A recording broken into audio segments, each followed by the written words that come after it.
요한계시록 20장 1절과 3절까지를 합독하는데 419쪽이 되겠습니다. 다 같이 읽습니다.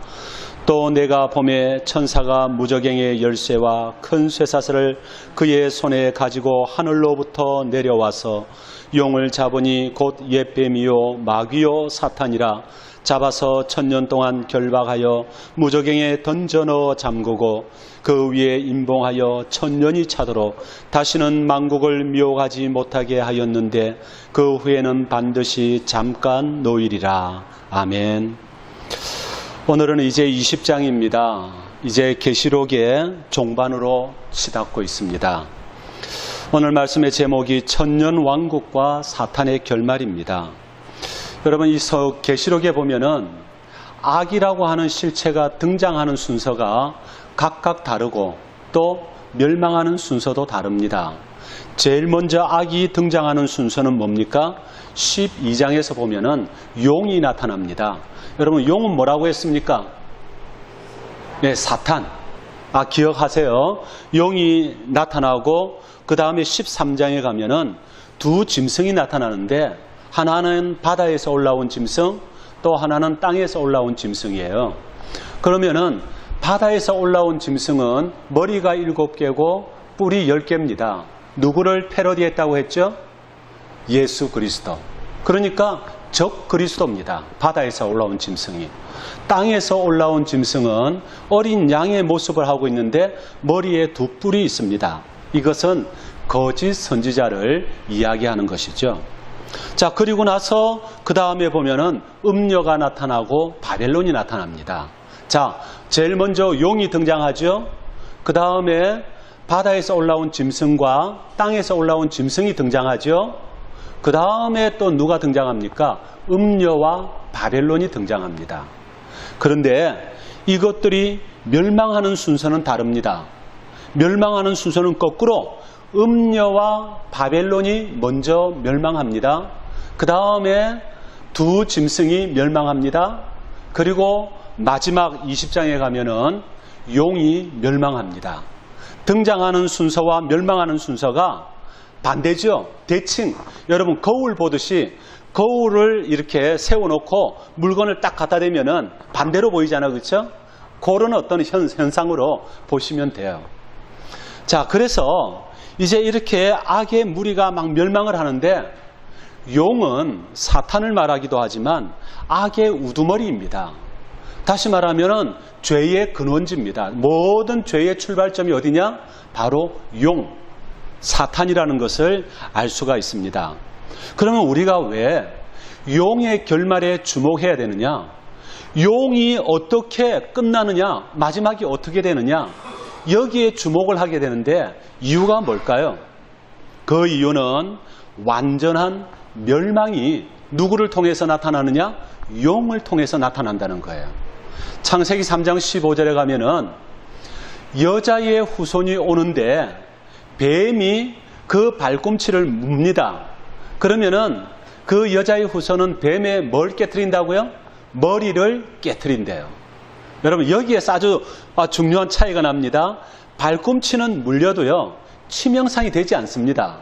그런데 머리는 다치면 어떻게 되죠? 치명상이 되는 거예요.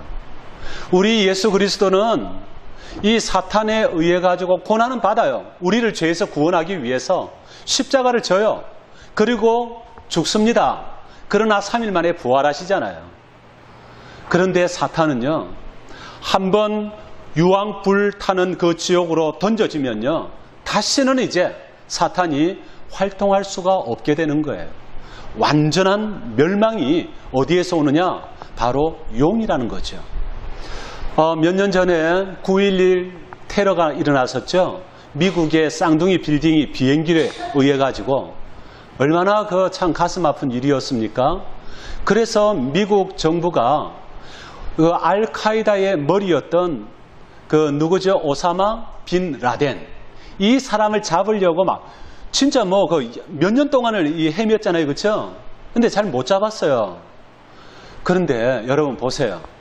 아무리 이라크 그쪽에 이 알카이다 본부라고 뭐 근거지라고 하는 데를 갖다 폭격을 하고 해도요, 끄떡없어요. 이 알카이다가. 피해는 봅니다. 물리적인 피해는 보는데 알카에다가 멀쩡해요. 여전히 여기저기에서 테러가 막 일어나요. 자살폭탄이 일어나고. 이유가 뭐죠? 누가 살아있어서? 머리였던 빈 라덴이 살아있으니까 그래요. 그래서 끝까지 추적해가지고 결국은 이 빈 라덴이 있는 곳에 기습 공격을 해갖고 죽여버렸잖아요. 그렇죠? 사살했잖아요. 사살하고 나니까 상황은 많이 달라졌어요. 알카에다가 그의 후계자를 통해 가지고 또 막 이렇게 활동을 하지만 머리가 죽고 나니까요. 활동할 수 있는 그 힘이 확 현저하게 줄어버린 거죠. 이것처럼 뭔가 우리가 이제 그것이 치명적인 타격을 입으려면은 머리를 없애야 돼요. 머리를. 악의 어떤 실제가 어떻게 없어지느냐? 세상이 뭡니까? 예수 믿는 사람들이 많아지면 악이 없어집니까? 아니에요. 착한 일 많이 하면 악이 없어집니까? 아니에요. 더 많아져요. 그럼 뭐가 없어져야 되느냐? 악의 우두머리 누구예요? 용은 뭐라고 했죠? 사탄. 사탄이 없어져야 되는 거예요. 그래서 우리는 늘 이 사탄이 어떻게 될까 하는 것을 그 결말에 대해서 관심을 갖고 있는데 바로 계시록 20장에서 그 결말을 딱 보여줍니다. 이 사탄은요, 마지막 때가 가까워오면은 발악을 합니다. 그 발악을 하는 것 때문에 성도들은 어떤 태도를 가지고 신앙생활을 해야 되느냐? 사탄이 막 발악을 하는 게요. 어떨 때는 폭력을 통해서, 어떨 때는 물리적인 위협을 통해서, 어떨 때는 생명의 위협을 통해서 이 믿는 사람들을 굉장히 핍박을 합니다. 지금 요한이 살아있을 그 당시에 로마의 황제가 지금 기독교를 막 핍박하는 거예요. 이 도미티안 황제라든지 로마의 그 황제가 10명 대표적으로 핍박하는 황제가 10명이 있었어요. 그런데 얼마나 잔인하게 핍박하면요. 어떨 때는 살아있는 사람을 있잖아요. 등 가죽을 벗겨가지고요. 두 사람을 등을 마주해가지고 묶어버려요. 여러분 그렇게 해놓으면은 그 낮에는 뜨겁고 밤에는 추운 그 중동 지역에서 어떻게 되겠습니까? 생각만 해도 끔찍하지 않습니까? 고통이라든지 그 흉측한 형상 그렇게 잔인합니다. 그 어떤 황제는요 또 어떻게 죽이냐면은 가죽 부대가 있어요. 가죽 부대에 사람을 넣는데 그 안에 뭘 넣느냐 하면은 독충, 뱀 이런 걸 넣어놨어요. 그래가지고 가죽 부대를 묶어가지고요 강물에 던져버립니다. 그러면 어두운 속에서 산소가 점점 부족해질 때 이 독충이나 이 뱀들이 얼마나 극성을 부립니까? 사람을 막 물어 죽이는데 깜찍한 고통 아닙니까? 그 교회사를 가만히 보면은요, 그때에 잔인하게 고문하고 사람을 죽였던 방법들, 우리는 성경에 보면은 십자가밖에 없잖아요, 그렇죠? 최고의 형이라고 하는데 그것도 맞아요. 근데 진짜 잔인하게 했어요. 그런 고통을 통해 가지고 예수 믿는 사람들을 협박하고 위협할 때에 우리는 어떻게 살아야 됩니까? 거기에 굴복해야 될까요? 무서워서 굴복하는 사람이 있습니다. 무서워서 타협하는 사람이 있습니다. 그런데 성경에서는 어떻게 하라고요? 말씀 위에 굳게 서서 믿음으로 인내하라. 자, 그런데 오늘 말씀해 보면요, 1절에서 6절까지 말씀은 천년왕국이 나옵니다. 천년왕국이라는 것은 이제 우리가 흔히 세 가지의 설로 볼 수가 있습니다. 전 천년설, 후 천년설, 그리고 무 천년설. 전 천년설이라는 말은 예수님이 재림하시기 전에 천년 동안 기독교가 평화의 시간을 갖는다 하는 뜻입니다. 아무런 고난도 없고 어려움도 없고 아주 평안한 천년의 시대가 끝나면은 예수님이 재림하시게 되고 심판하시게 된다 이거고요. 후 천년설은 예수님이 재림하신 후에 그 평화의 시간이 천년이래요. 그래서 재림하기 전에 천년, 재림한 후에 천년, 이걸 가지고 전 천년 또는 후 천년설이라고 이야기를 합니다.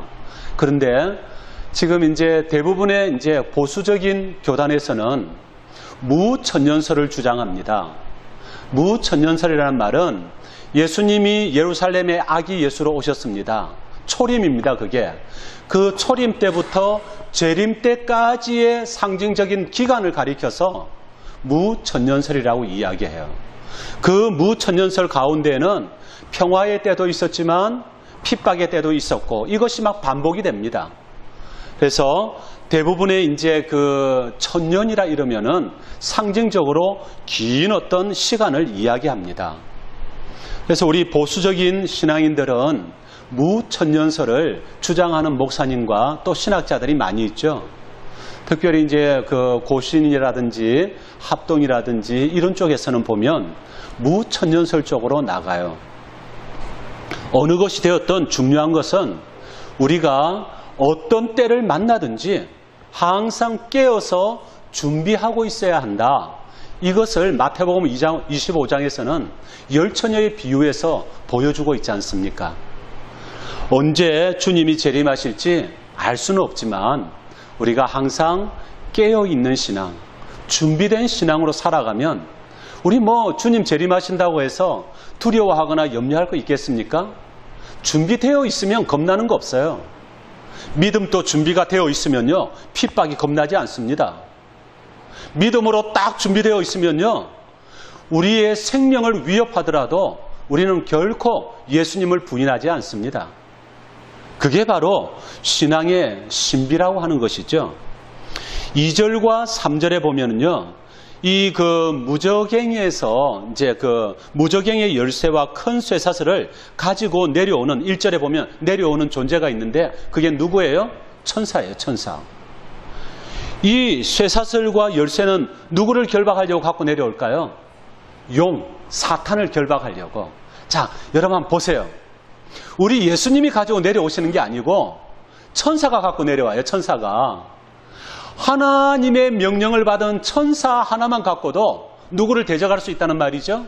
사탄을 대적할 수 있다는 말이에요. 그런데 우리가 하나님을 믿고 예수님이 내 안에 계시다 그러는데 조그마한 어려움 만나면 우리는 두려워하고 떨고 실망하고 낙심하고 하나님을 원망하고 그럴 때가 많지 않습니까? 여러분, 그렇게 하지 마시라는 거죠. 사탄은요, 2절과 3절에 보니까 결박이 됩니다. 우리를 미혹할 수가 없는 그런 상태로 이제 결박이 됩니다. 이것은 무슨 말입니까? 우리 믿는 사람들을 사탄이 위협할 수는 있습니다. 무섭게 만들 수는 있습니다. 그러나 해칠 수는 없다는 말이죠. 하나님의 말씀에서 가운데로만 걸어가면 좌로도 우로도 치우치지 아니하면 사탄은 우리를 해칠 수가 없어요. 철로 역정에 보면 이런 장면이 나와요.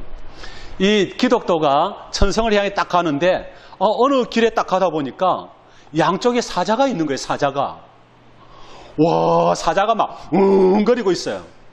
이 기독도가 겁이 나서 못 가는 거예요. 왜? 가다가 보면은 잡혀 먹힐까 봐. 그럴 때 천사가 뭐라고 합니까? 걱정하지 마라. 다 가운데로만 가라.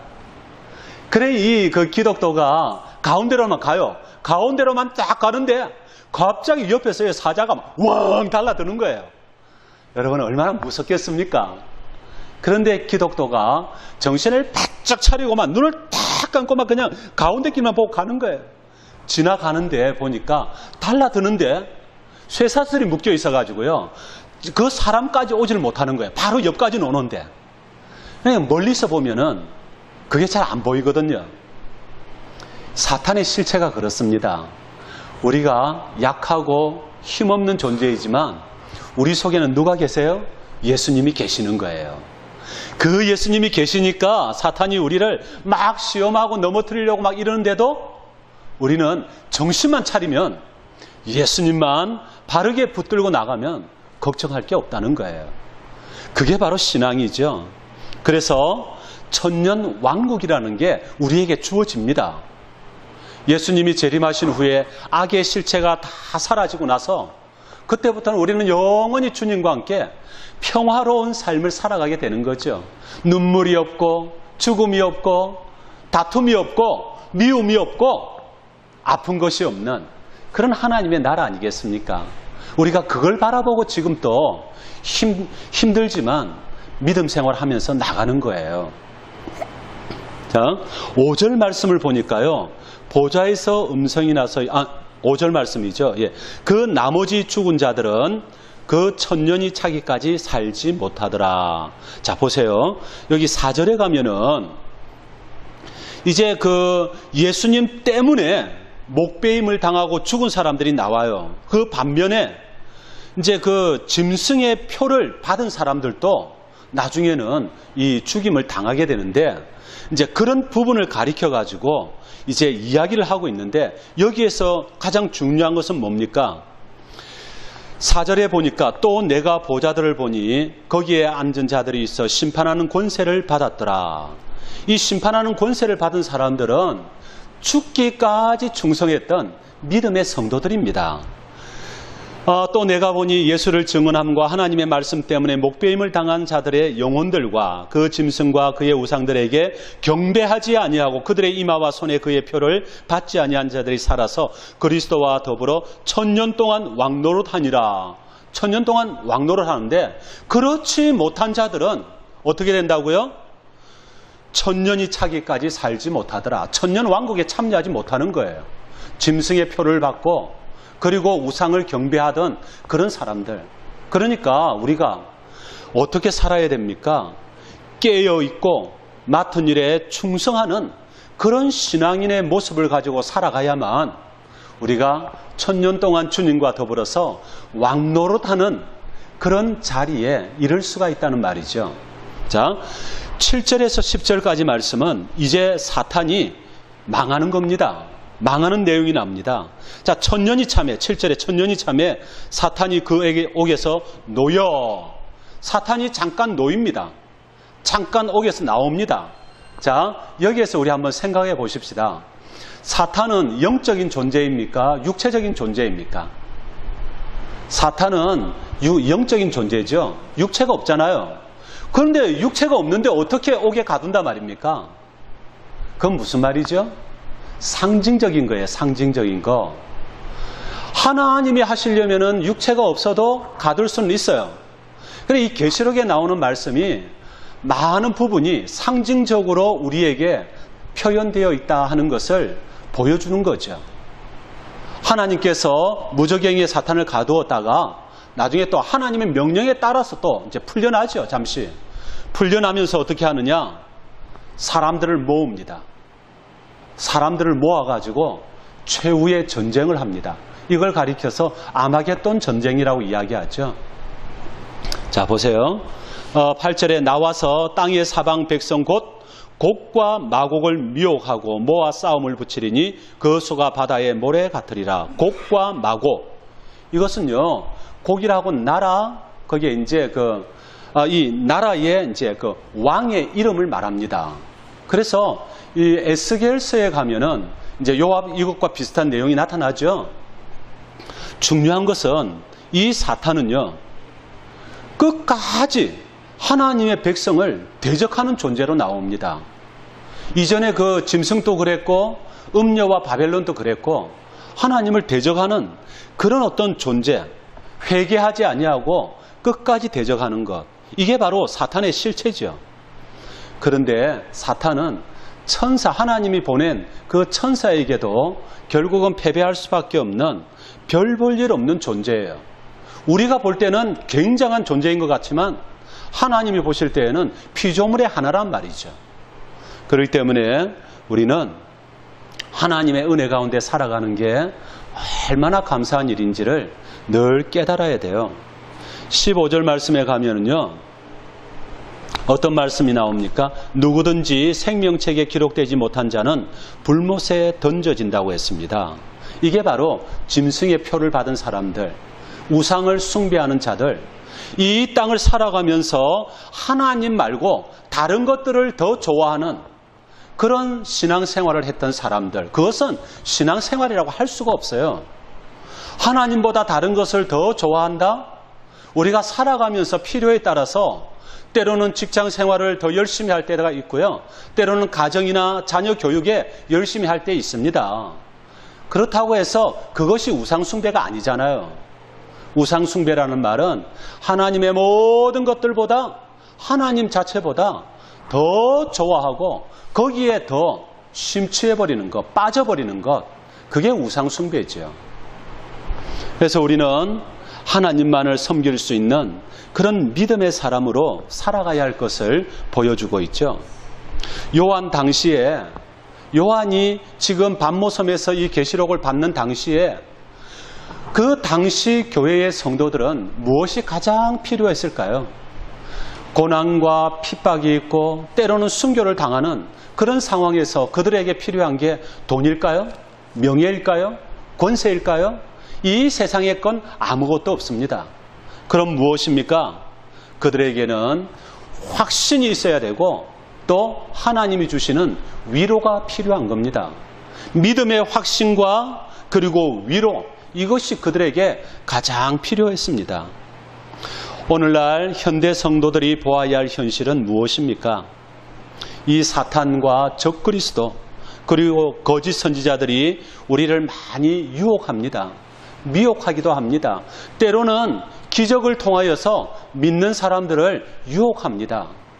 그럴 때 우리는 어떻게 해야 됩니까? 그것을 잘 분별하고 대처할 수 있는 지혜를 가져야 합니다. 이 지혜는 어디에서 오는 것입니까? 하나님의 말씀입니다.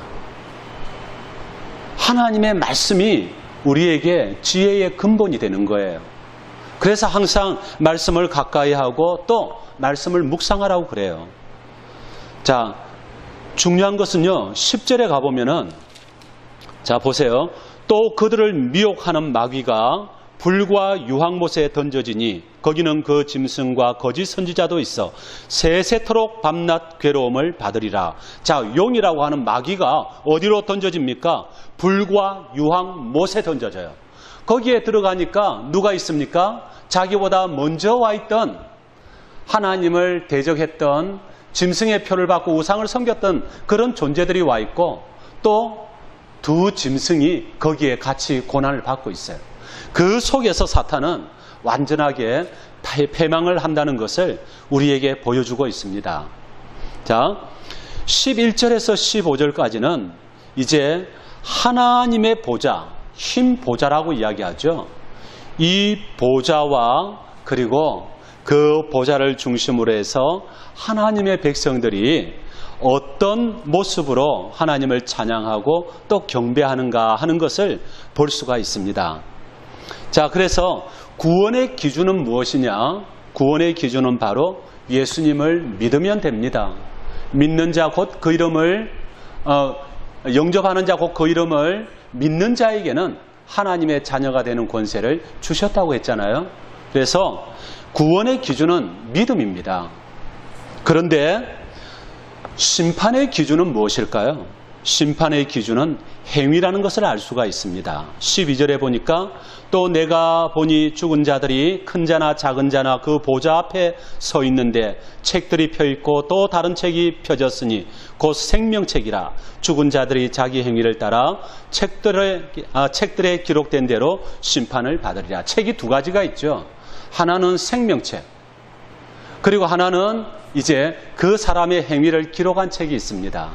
여러분, 생명책에 기록된 사람은 예수님을 믿고 구원받은 백성들, 저와 여러분들이 바로 생명책에 기록되어 있습니다. 그래서 우리가 지금 죽어도 우리는 구원을 받습니다. 천국 갑니다. 그런데 하나님 앞에서 심판받을 때에 우리에게는 또 하나의 책이 있는데 그 책 속에 우리가 한평생 살아오면서 어떻게 살아왔는가 하는 행위가 그 안에 기록되어 있습니다. 우리 사람들은 몰라요. 저는 여러분들의 마음을 모르고 여러분들이 어디 가서 뭘 하는지 몰라요.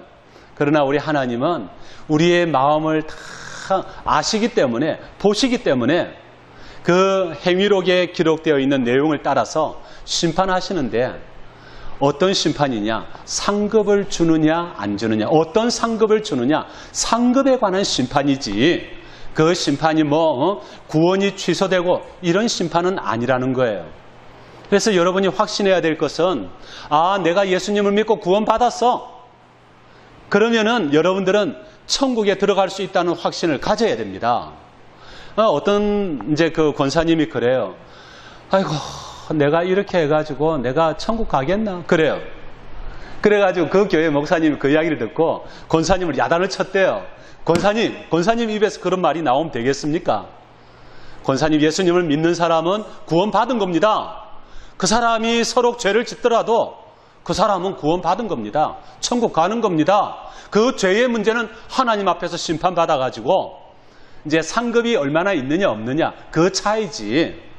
권사님은 아무리 실수하고 잘못해도요 구원받았습니다 하니까 권사님이 예 그렇죠 그래 놓고는 또 며칠 지나면요 또 그런데요. 여러분 그렇게 하지 마세요. 그게 물론 겸손의 어떤 의미일 수도 있어요. 그렇지만 그런 거는 겸손할 필요 없습니다. 구원받은 것에 관해서는요 당당해야 돼요. 나는 예수님을 믿었으니까 구원받았습니다. 오늘이라도 나는 죽으면은 천국 갑니다. 이거는요 겸손하고 상관없어요. 자기의 신앙을 사람들에게 간증하는 거예요. 얼마든지 그건 가능합니다. 그것 가지고 교만하다고 우리 하나님이 말씀하지 않습니다. 자, 12절과 13절에 나오는 두 권의 책은 하나는 생명책이고 하나는 행위가 기록된 책이라고 그랬죠. 그래서 아까 읽었던 15절 말씀에는 생명책에 기록되지 못한 자들이 불못에 들어가는 거예요. 생명책에 기록된 사람은 천국에 들어가는 거예요. 자, 보좌에서 하나님이 심판을 하신다.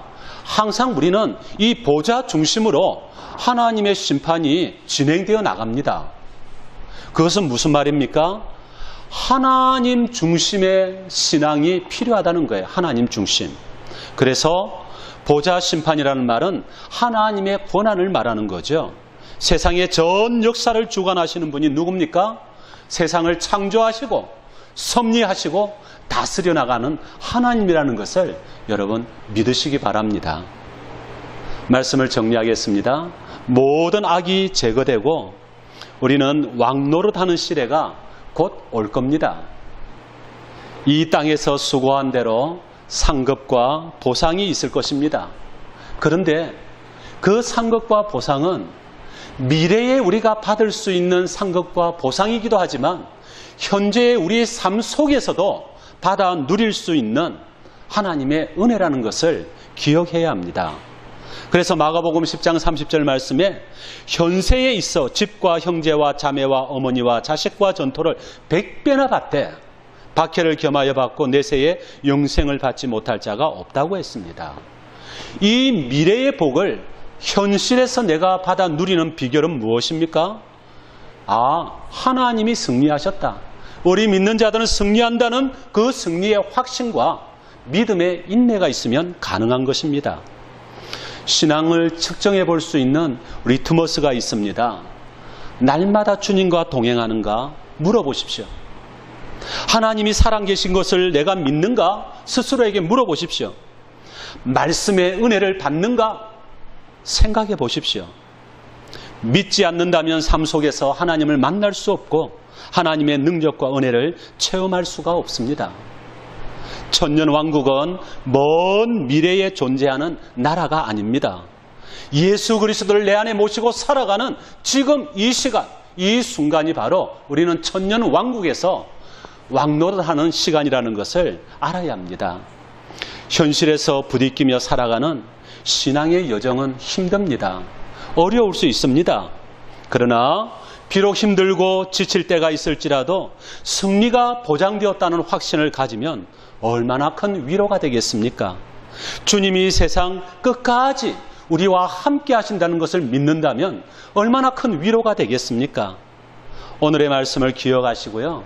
언젠가 악이 완전히 소멸될 때 기쁨의 찬양으로 하나님께 영광 돌리면서 하나님께 나아가는 믿음의 승리자가 되시기를 예수님의 이름으로 축원합니다.